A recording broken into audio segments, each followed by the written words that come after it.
Good morning students. तो आज हम करेंगे आपका lecture number 22 of your unit 7 that is P block element. तो बेटा हमने आपका इससे पहले वाले लेक्चर में आपका ग्रुप 17 स्टार्ट किया था, जिसमें हमने आपका ग्रुप 17 एलिमेंट्स की जर्नल इंट्रोडक्शन देखी थी। ठीक है, तो नेक्स्ट अगर हम बात करें that is the group 17th element, जिसको हम हेलोजन फैमिली भी कहते हैं, तो उनकी हम एटॉमिक एंड फिजिकल प्रॉपर्टीज के बारे में ब्रीफली बात करेंगे। ठीक है, तो सबसे पहले अगर आप प्रॉपर्टी देखो तो सबसे पहले हम देखेंगे इलेक्ट्रॉनिक कॉन्फ़िगरेशन।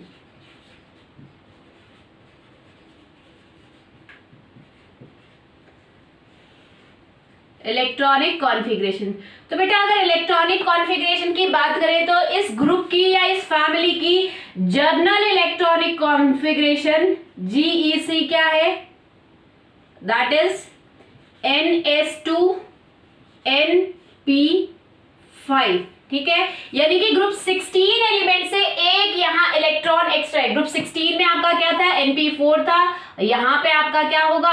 NP5। ठीक है, तो हम आपके सभी एलिमेंट्स की इलेक्ट्रॉनिक कॉन्फ़िगरेशन देख लेते हैं। पहला आपका क्या है? Fluorine, then chlorine, then bromine and then iodine. ठीक है, तो सबसे पहले अगर हम एटॉमिक नंबर की बात करें, फ्लोरीन आपका 9, ठीक है, आपका 17 chlorine,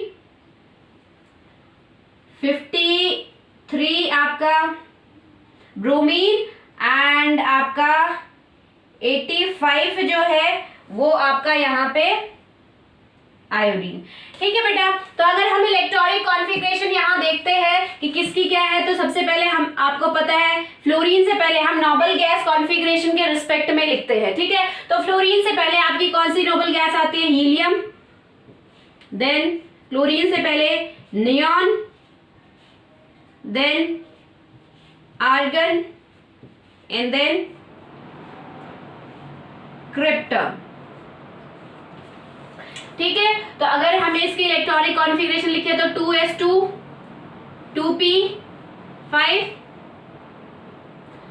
3s2 3p5 then 4s2 4p5 आता है। बट 4p से पहले हमारा आपका 3d शेल फिल होता है, तो हम 3d भी लिख लेते हैं। 3d 10 4p5 देन आपका आता है 5s2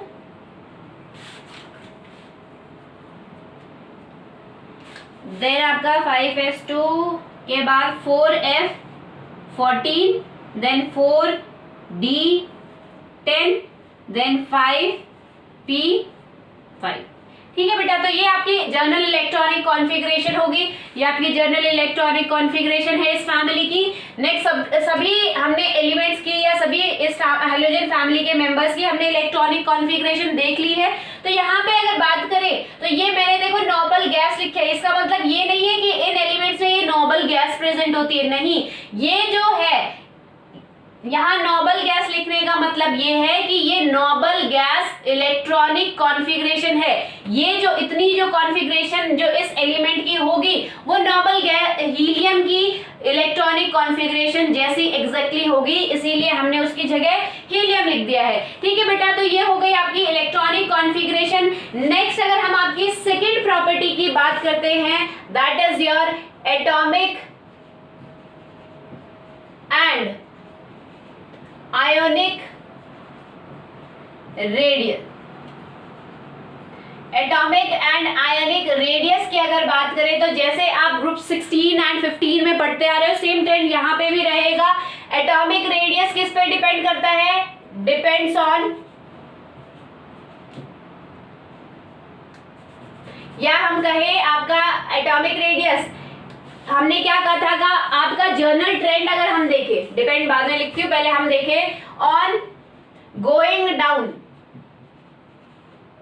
आप नीचे की तरफ जाते हो, मतलब कि ग्रुप 17 में या हेलोजन फैमिली में जैसे जैसे आप डाउन द ग्रुप जाते हो आपका क्या होता है? एटॉमिक साइज और आयोनिक रेडियस इंक्रीज होता है, जैसे हमने आपका ग्रुप 16 एंड ग्रुप 15 में बात की थी। तो एटॉमिक रेडियस increases क्यों इंक्रीज होता है, रीजन क्या है?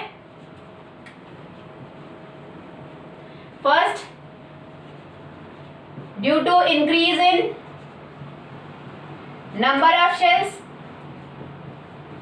नंबर ऑफ शेल्स आपके इंक्रीज हो रहे हैं। Second, increase in effective nuclear charge. Third, increase इन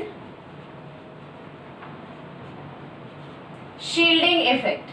ठीक है बेटा, तो यहां पे आप ये देखो कि डाउन द ग्रुप जा रहे हैं, नो डाउट आपका नंबर ऑफ शेल्स यहाँ इंक्रीज हो रहे हैं। देखो 2s है, देन थर्ड सेल इंट्रोड्यूस हो गया, then fourth shell, then fifth shell आपका इंट्रोड्यूस हो गया। तो जैसे जैसे आप न्यूक्लियस क्या हो गया, डीप होता जा रहा है, नंबर ऑफ शेल्स आपके इंक्रीज होते जा रहे हैं, दैट मीन्स आपका एटॉमिक और आयनिक रेडियस इंक्रीज हो रहा है, नो डाउट। बट अगर दूसरी तरफ हम बात करें आपके न्यूक्लियर चार्ज पे, तो पहले अगर हमें फ्लोरीन की बात करें, 9 इलेक्ट्रॉन है, एटॉमिक नंबर 9 मींस 9 इसमें इलेक्ट्रॉन है, तो प्रोटॉन कितने होंगे, 9 प्रोटॉन होंगे। तो न्यूक्लियस पे जो चार्ज है वो 9 पॉजिटिव है। डाउन द ग्रुप आ रहे हो, डाउन आप जैसे जैसे आते जा रहे हो, क्या बन गया है, 85 प्रोटॉन हो गए हैं। तो यहाँ पे आपका न्यूक्लियर चार्ज तो इंक्रीज हो रहा है, आप डाउन द ग्रुप जा रहे हो, बट यहाँ पे एक कंडीशन आती है कि क्योंकि आपके नंबर ऑफ शेल्स इंक्रीज होते जा रहे हैं, नए नए शेल्स आपके 1 बाय 1 इंट्रोड्यूस होते जा रहे हैं, तो जो न्यूक्लियस का चार्ज जो इंक्रीज हो रहा है,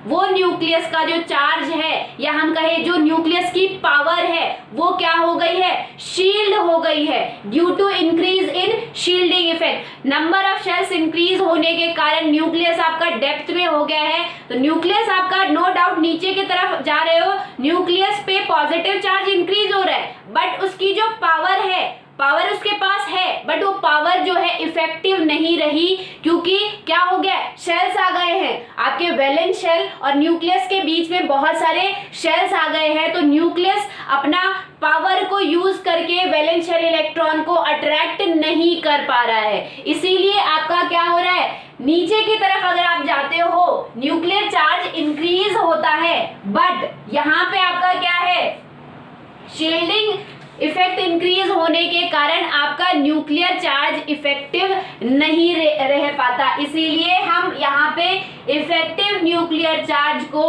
नेग्लिजिबल मान के चलते हैं। ठीक है बेटा, ये चीज आपको याद रखनी है, इसमें आपको कंफ्यूज नहीं होना है कि आप डाउन द ग्रुप जा रहे हो, आपका न्यूक्लियस के ऊपर पॉजिटिव चार्ज इंक्रीज हो रहा है, बट क्योंकि आपके डाउन द ग्रुप जाते जाते आपके नंबर ऑफ शेल्स इंक्रीज हो रहे हैं, न्यूक्लियस और वैलेंस शेल इलेक्ट्रॉन में बहुत ज्यादा डिस्टेंस हो गया है, इसके वजह से न्यूक्लियस क्या कर रहा है, अपनी पावर यूज नहीं कर पा रहा। न्यूक्लियस की पावर क्या है, क्योंकि न्यूक्लियस पे पॉजिटिव चार्ज होता है, उसकी पावर है अट्रैक्शन करना, इलेक्ट्रॉन को जो कि नेगेटिवली चार्ज है उनको अपनी तरफ अट्रैक्ट करना, but number of shells increase होने के कारण आपका न्यूक्लियस और वैलेंस शेल इलेक्ट्रॉन के बीच में बहुत ज्यादा गैप हो जाता है, इस वजह से न्यूक्लियस में पावर होते हुए भी वो इफेक्टिव नहीं रहती, इसीलिए हम कहते हैं डाउन द ग्रुप आपका इफेक्टिव न्यूक्लियर चार्ज हम नेग्लिजिबल मान के चलते हैं। न्यूक्लियर चार्ज आपका इंक्रीज हो रहा है, बट वो इफेक्टिव नहीं रहा है, ठीक है, किसके कारण, due to increase in number of shells and increase in shielding effect. ठीक है, तो इन रीजंस के कारण आपका एटॉमिक एंड आयनिक रेडियस क्या हो जाता है, इंक्रीज हो जाता है, जैसे जैसे आप डाउन द ग्रुप जाते हो। नेक्स्ट अगर बात करें, ये तो बात हो गई एटॉमिक रेडियस की, तो बेटा आपको हमेशा याद होना चाहिए कि जो एटम होता है उसका रेडियस छोटा होगा as compare to its ion, F negative, इसका रेडियस बड़ा, सॉरी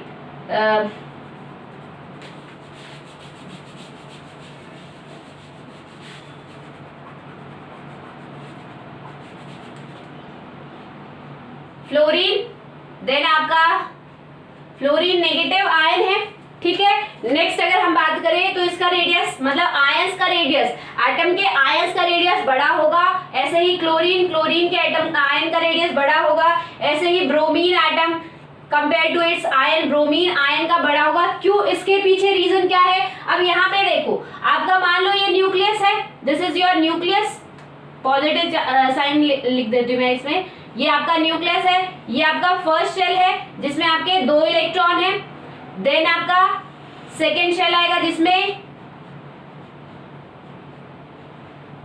7 इलेक्ट्रॉन है, ठीक है। और अगर हम यहाँ पे, मैंने यहाँ पे ये आपका सेकेंड शेल ड्रॉ कर दिया है जिसमें आपके 7 इलेक्ट्रॉन हैं, 1 2 3 4 5 6 7, ठीक है। तो ये आपका नॉर्मल फ्लोरीन हो गया। नेक्स्ट अगर हम इसका आयन की बात करें, यानी कि जब एक इलेक्ट्रॉन इसमें आप ऐड कर दो तो ये आपका न्यूक्लियस पॉजिटिव चार्ज, ये फर्स्ट शेल 2 इलेक्ट्रॉन, देन ये आपका सेकेंड शेल 1 2 3 4 5 6 7 8, ठीक है बेटा। तो यहाँ पे आप देख सकते हो कि जब आपका फ्लोरीन एटम था, क्या है, स्मॉल साइज का है, दोनों ही आयन हो या एटम हो दोनों सेम ही साइज के हैं। तो उस सेम साइज शेल में, यानी कि सेकेंड शेल जिसका साइज छोटा होता है, उसमें पहले 7 इलेक्ट्रॉन थे, तो 8 इलेक्ट्रॉन लेके उसने अपनी इलेक्ट्रॉनिक कॉन्फ़िगरेशन तो स्टेबल कर ली है, बट 8वां इलेक्ट्रॉन आने के बाद क्या हो गया है, इलेक्ट्रॉन इलेक्ट्रॉन रिपल्शन हो गया है। पहले आपके ये स्पेस सिर्फ 7 इलेक्ट्रॉन के लिए ही सफिशिएंट थी, अब उसी स्पेस में एक और इलेक्ट्रॉन आ गया है, तो क्या होगा, इंटर इलेक्ट्रॉनिक रिपल्शन होगा। तो इंटर इलेक्ट्रॉनिक रिपल्शन के कारण थोड़ा सा ये जो आपका 2s ऑर्बिटल है थोड़ा सा साइज में स्ट्रेच हो जाता है, इसीलिए आपका जो आयन है, यानी कि एक इलेक्ट्रॉन गेन करने के बाद आपका जो आयन है उसके आयनिक रेडियस ज्यादा होगी as compare to its atomic radius, ठीक है। क्यों ज्यादा होगी, क्योंकि आपके एटॉमिक रेडियस में जो शेल जिस इलेक्ट्रॉन के लिए सफिशिएंट था, जो शेल उसमें जब आप एक इलेक्ट्रॉन ऐड कर रहे हो, आयन बना रहे हो, तो सेम सेल में आपका क्या हो गया, एक एक्स्ट्रा इलेक्ट्रॉन आ गया है, तो इंटर इलेक्ट्रॉनिक रिपल्शन की वजह से थोड़ा सा वो शेल क्या हो गया, इंटर इलेक्ट्रॉन में रिपल्शन हो रही है सभी इलेक्ट्रॉन में, तो थोड़ा सा वो शेल जो है थोड़ा स्ट्रेच हो गया, जिसके कारण आयनिक रेडियस आपका कंपैरेटिव ज्यादा होता है as compare to atomic radius. But trend आपका सेम ही रहेगा, जो एटॉमिक रेडियस का है नीचे की तरफ डाउन द ग्रुप आप जाओगे तो आपका आयनिक और एटॉमिक रेडियस दोनों ही इंक्रीज होगा, ठीक है। तो अगर हम, ये तो बात हो गई आपकी एटॉमिक आयनिक रेडियस। नेक्स्ट अगर हम बात करें आपकी ग्रुप 16 के कंपेयर में, अगर हम ग्रुप 16 के कंपेयर में, ये आपका ग्रुप 16 है, ये ग्रुप 17 है, ग्रुप 16 के कंपेयर में देखें तो आपका क्या है, यहाँ पे ग्रुप 16 में आपका क्या हो रहा है, क्या नंबर ऑफ शेल इंक्रीज हो रहा है, आप 16 से 17 ग्रुप में आ रहे हो, क्या आपका नंबर ऑफ शेल्स इंक्रीज हुआ है, नहीं, क्या हुआ है, विद इन सेम शेल आपका एक इलेक्ट्रॉन ऐड हो गया है, ठीक है। तो एक इलेक्ट्रॉन ऐड होने की वजह से क्या हो गया है, आपका जो न्यूक्लियस है उस पर भी चार्ज इंक्रीज हो गया है, यानी कि पहले जहां पे आपका 8 पॉजिटिव चार्ज था न्यूक्लियस पे, अब आपका क्या हो गया, 9 पॉजिटिव चार्ज हो गया है, ठीक है। यानी कि आपका क्या हो गया, और 9 पॉजिटिव चार्ज के बाद first shell then second shell, shell भी कम है स्मॉल साइज होने के कारण, तो शेल कम होने के कारण फोर्स ऑफ अट्रैक्शन लगाएगा ये वैलेंस शेल इलेक्ट्रॉन पे, ठीक है। तो वैलेंस शेल इलेक्ट्रॉन पे फोर्स ऑफ अट्रैक्शन किसका ज्यादा लगेगा, किस न्यूक्लियस का, ग्रुप 17 के न्यूक्लियस का, क्योंकि उस पे पॉजिटिव चार्ज एक ज्यादा है एज कंपेयर टू ग्रुप 16,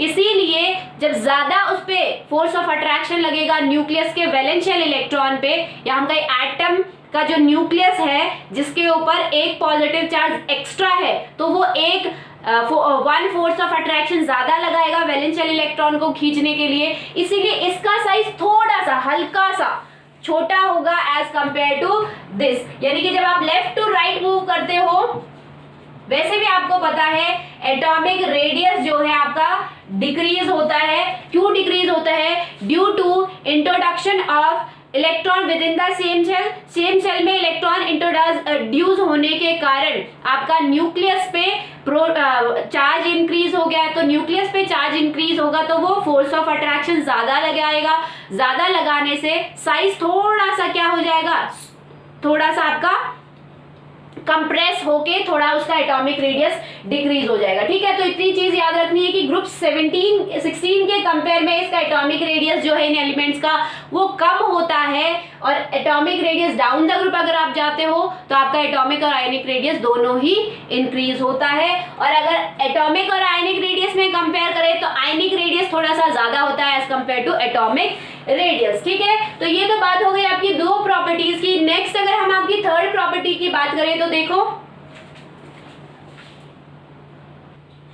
तो अगर हम बेटा अपनी थर्ड प्रॉपर्टी की बात करते हैं, that is the ionization energy. Ionization energy आपकी क्या होती है? The minimum energy required to remove electron from valence shell is known as its ionization energy. तो बेटा आयोनाइजेशन एनर्जी होती क्या है, या हम इन टर्म्स के बारे में ग्रुप 16 और 15 में बहुत ब्रीफली बात कर चुके हैं। तो अब हम आपका डायरेक्ट देखते हैं।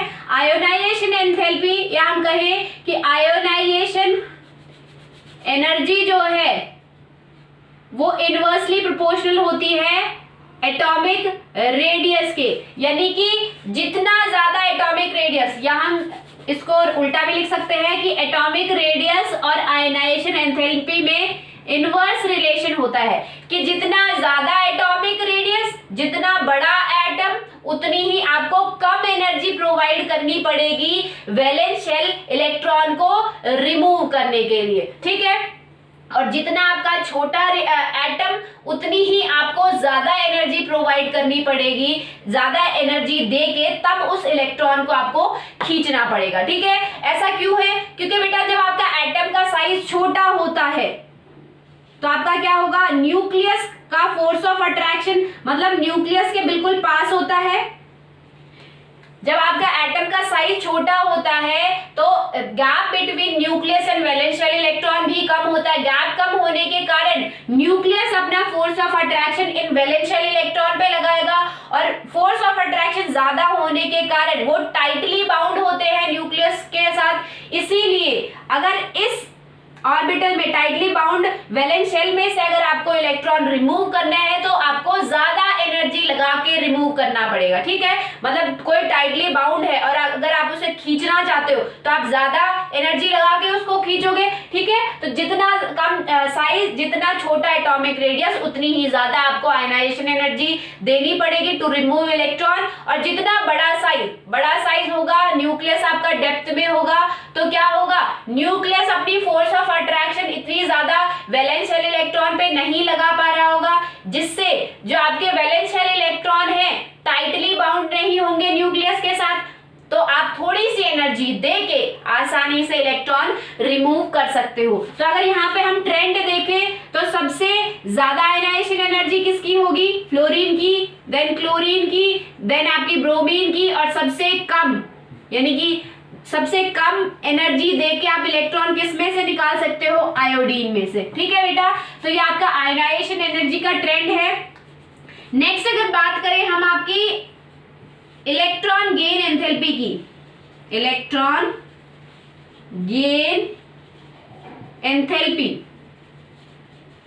बेटा इलेक्ट्रॉन गेन एंथैल्पी आपकी क्या होती है, देखो नाम से ही पता चल रहा है, electron gain enthalpy means energy, यानी कि आप देखो कि आपके जो एलिमेंट है ग्रुप 17 एलिमेंट, इनमें क्या है, सिर्फ एक इलेक्ट्रॉन की कमी है नोबल गैस की तरह होने के लिए, तो ये एक इलेक्ट्रॉन गेन करेंगे। पहले क्या है, ये अनस्टेबल है, ठीक है, क्योंकि इनको एक इलेक्ट्रॉन की जरूरत है, तो ये अपना हाथ पैर मारते रहेंगे एक इलेक्ट्रॉन लेने के लिए, ठीक है। तो जैसे ही इनको इलेक्ट्रॉन एक मिलेगा तो ये आप क्या बन गए, स्टेबल। और आपको पता है स्टेबल क्या होता है आपका, जिसमें एनर्जी क्या हो, कम। तो पहले अनस्टेबल था, एनर्जी ज्यादा थी, अब स्टेबल हो गया है, एनर्जी कम हो गई है, यानी कि जब इलेक्ट्रॉन लेते हैं तो स्टेबिलिटी आ जाती है, और जहां स्टेबिलिटी ज्यादा होती है वहां एनर्जी रिलीज होती है। तो आपके एटम इलेक्ट्रॉन लेके स्टेबल होते हैं और एनर्जी, अपनी हाई एनर्जी को रिलीज कर देते हैं। उस रिलीज एनर्जी को हम कहते हैं इलेक्ट्रॉन गेन एंथैल्पी, ठीक है। The energy release during the addition of electron in an atom is known as electron gain enthalpy, ठीक है बेटा। तो अगर हम फ्लोरीन की बात करें, लेट्स सपोज हम फ्लोरीन की बात कर रहे हैं, इलेक्ट्रॉनिक कॉन्फ़िगरेशन क्या है, 2s2 2p5 फ्लोरीन है ये आपका। तो फ्लोरीन क्या है, देखो यहाँ पे एक इलेक्ट्रॉन की कमी है, दैट मींस ये अब क्या है, अनस्टेबल है। और आपको पता है अनस्टेबल एटम की एनर्जी क्या होती है, ज्यादा होती है, वो इधर उधर मूव कर रहा होता है, ठीक है। तो इसकी एनर्जी भी क्या होगी, हाई एनर्जी होगी। नेक्स्ट, ये एक इलेक्ट्रॉन लेके क्या करेगा, अपने आप को स्टेबल बना लेगा, नोबल गैस कॉन्फ़िगरेशन अटेन करेगा। फ्लोरीन नेगेटिव हो गया है, ठीक है। अब इसने अपने आप को स्टेबल बना लिया, that is it is stable हो गया है, तो एनर्जी क्या होगी, एनर्जी लेस हो जाएगी, लेस एनर्जी हो गई। ठीक है बेटा, तो ये देखो एनर्जी लेस हुई है, मतलब हाई एनर्जी से कहाँ आ रहा है, लोअर एनर्जी में, लेस एनर्जी में आ रहा है। दैट मीन्स कुछ ना कुछ आपकी अमाउंट ऑफ एनर्जी रिलीज हुई होगी। कोई भी एटम जब आपका इलेक्ट्रॉन गेन करता है तो वो एनर्जी रिलीज करता है, मतलब कोई भी एटम जब आपका स्टेबल होता है तो वो एनर्जी रिलीज करता है, और इसी एनर्जी, ये एनर्जी आपकी क्या हुई है, released energy.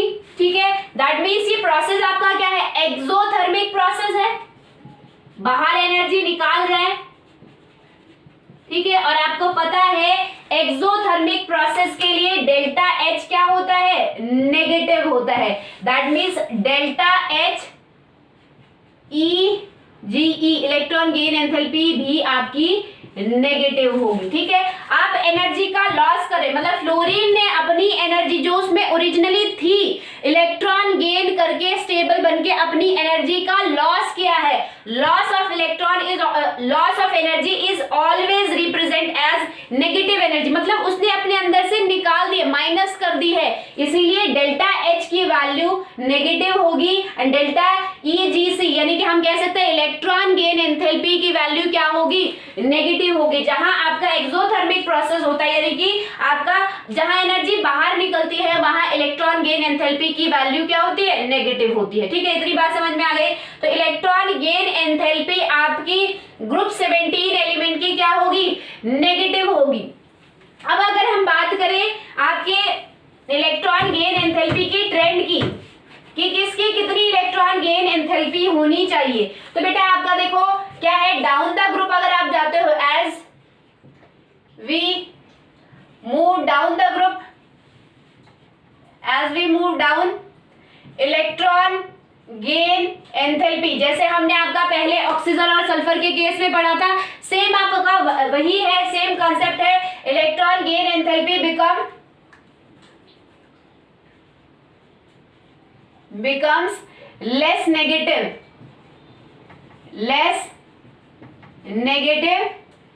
due to increase in atomic radius, increase, shielding effect increase।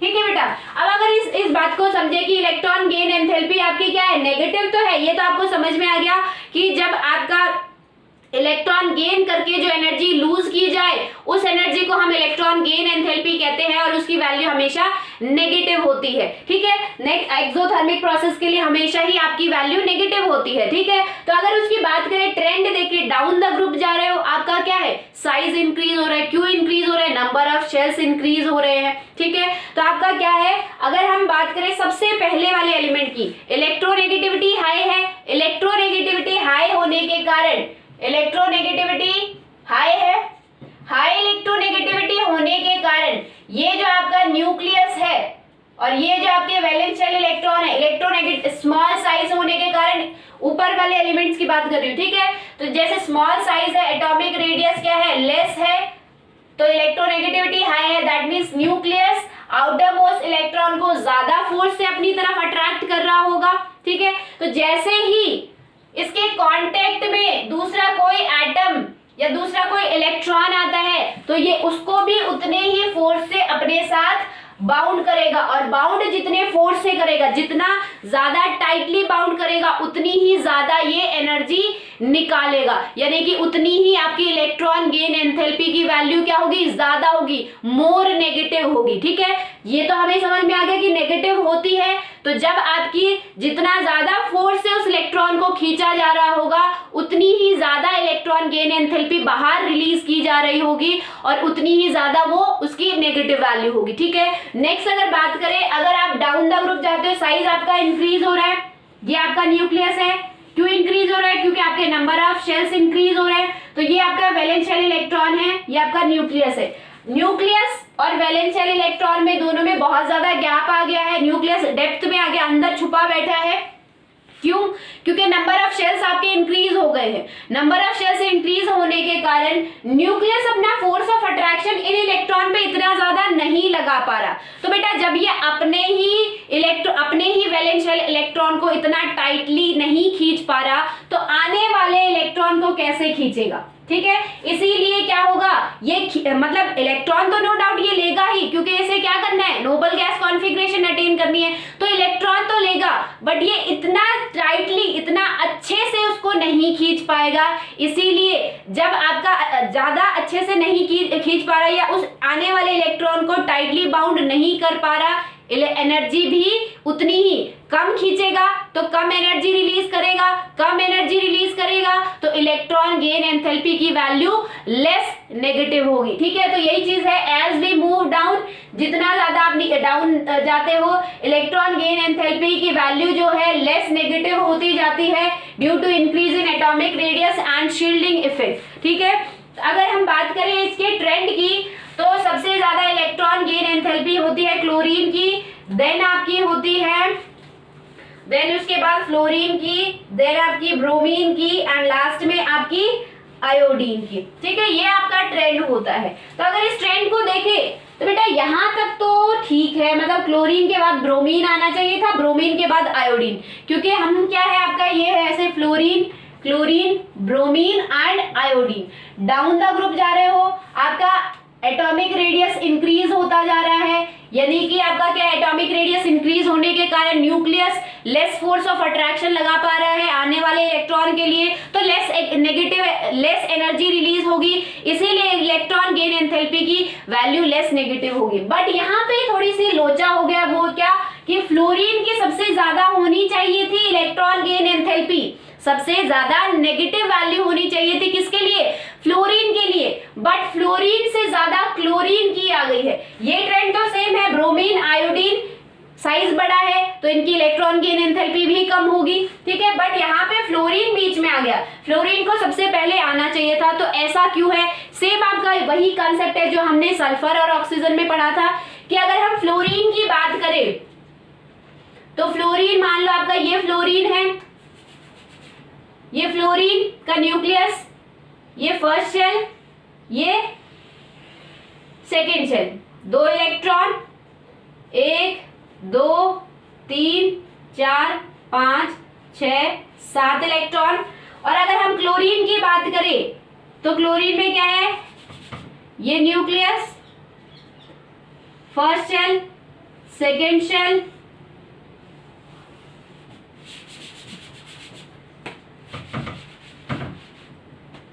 ये आपका फिर से ड्रॉ करते हैं, nucleus, first shell, second shell.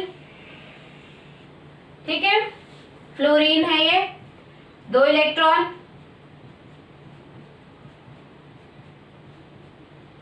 1 2 3 4 5 6 7 electron. ठीक है, यहां हम क्लोरीन की बात करें, न्यूक्लियस,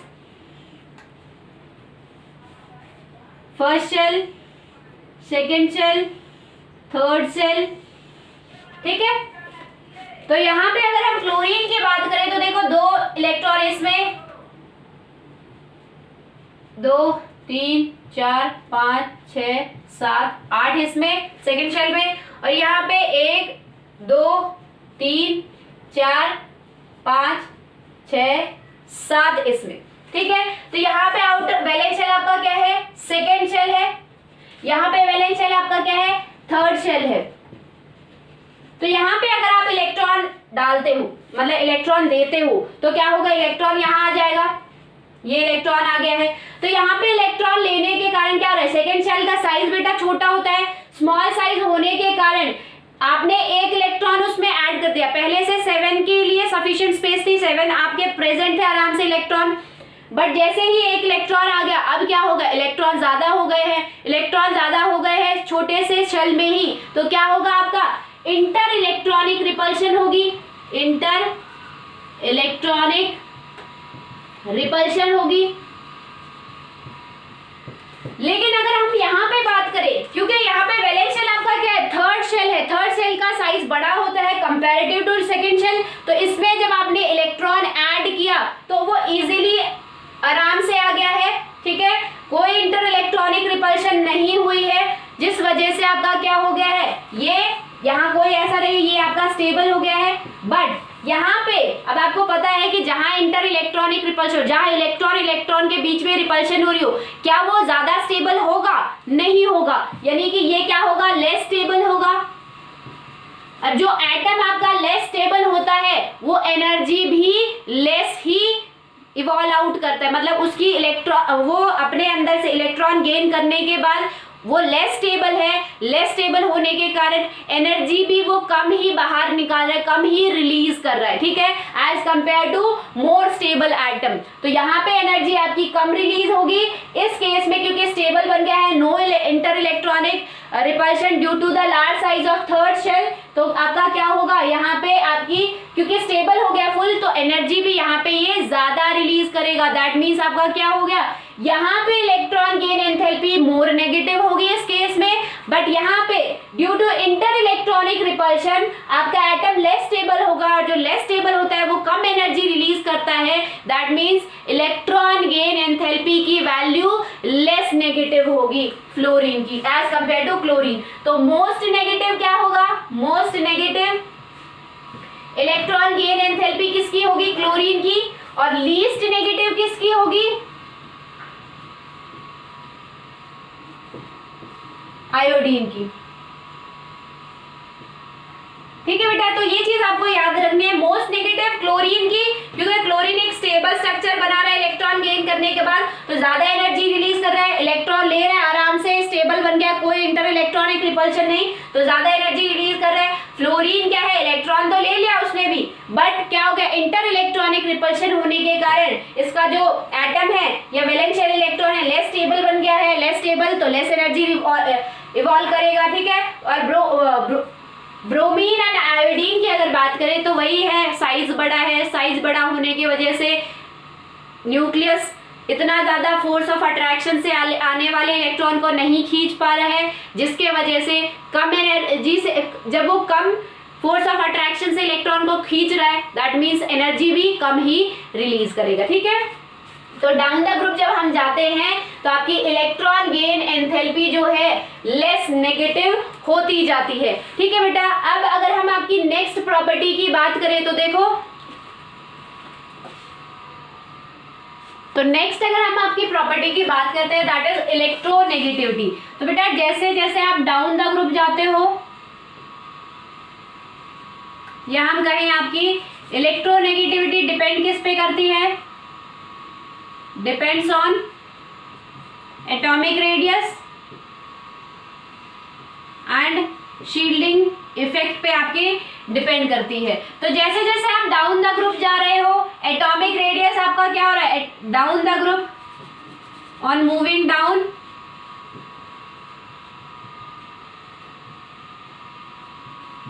एटॉमिक रेडियस आपका इंक्रीज हो रहा है और शील्डिंग इफेक्ट भी आपका इंक्रीज हो रहा है, जिसके वजह से आपकी इलेक्ट्रोनेगेटिविटी क्या हो रही है, डिक्रीज हो रही है, ठीक है। रीजन क्या है आपका बेटा, अगर जितना स्मॉल साइज का होगा,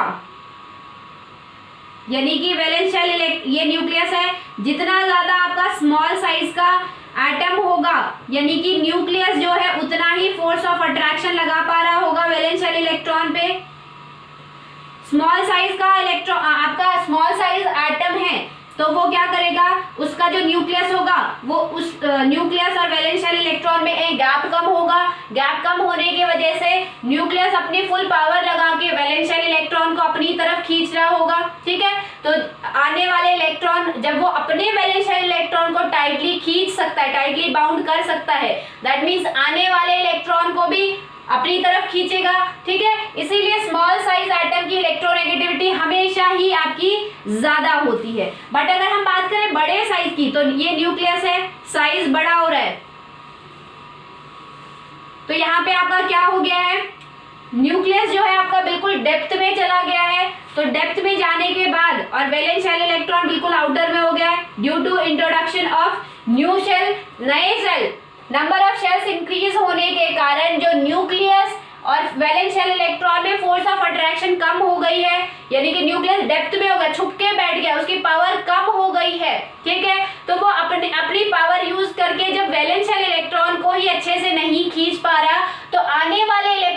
कैसे खींचेगा अपनी तरफ, आने वाले इलेक्ट्रॉन को कैसे अट्रैक्ट करेगा। इसीलिए जैसे आपका साइज इंक्रीज होता है, इलेक्ट्रोनेगेटिविटी होते क्या है, it is the ability of an atom to attract the shared pair of electron towards itself। ठीक है, shared pair of electron को अपनी तरफ अट्रैक्ट करने की एबिलिटी को हम इलेक्ट्रोनेगेटिविटी कहते हैं। तो मान लो यहाँ पे आपका दूसरा एटम का इलेक्ट्रॉन है, ये आपका बॉन्ड बन रहा है, ठीक है। तो जब आपका न्यूक्लियस पहले ही अंदर है, ये अपने ही वैलेंस शेल इलेक्ट्रॉन को अट्रैक्ट नहीं कर पा रहा, तो ये शेयर पेयर ऑफ इलेक्ट्रॉन को कैसे अट्रैक्ट करेगा, ठीक है। तो इसकी इलेक्ट्रोनेगेटिविटी कम होगी। तो जिसका साइज जितना ज्यादा बड़ा उसकी उतनी ही इलेक्ट्रोनेगेटिविटी कम, जिसका साइज जितना ज्यादा छोटा उसकी इलेक्ट्रोनेगेटिविटी उतनी ही ज्यादा।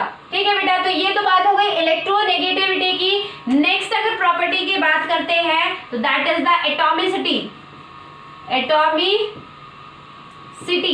Atomicity is the number of atom present in a molecule. कितने maximum number of atom present हो सकते हैं। तो बेटा अगर हम एटॉमिसिटी की बात करें, यानी कि total number of atom present in a molecule is known as atomicity.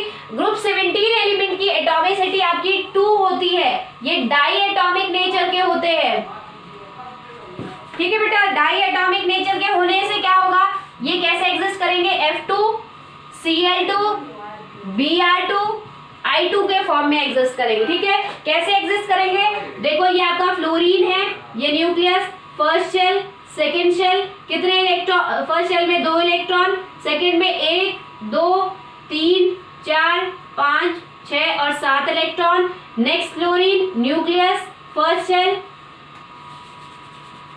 Nucleus, first shell, second shell, 1 2 3 4 5 6 और 7। ये इस तरीके से इसने अपना ऑक्टेट कंप्लीट किया इलेक्ट्रॉन को लेके शेयर करके, और इसने अपना ऑक्टेट कंप्लीट किया। इसीलिए आपके जितने भी ग्रुप 17 एलिमेंट है सारे ही आपके डाई एटॉमिक नेचर के होते हैं। ठीक है बेटा, तो ये आपकी 6 प्रॉपर्टीज हो गई। नेक्स्ट लेक्चर में हम आपकी आगे की प्रॉपर्टीज करेंगे, क्योंकि अगर इसी में कंटिन्यू करते हैं आपकी फिजिकल प्रॉपर्टी तो लेक्चर काफी लंबा हो जाएगा। तो आई होप आज का कंसेप्ट आपको समझ में आया होगा। That's all for today, thank you.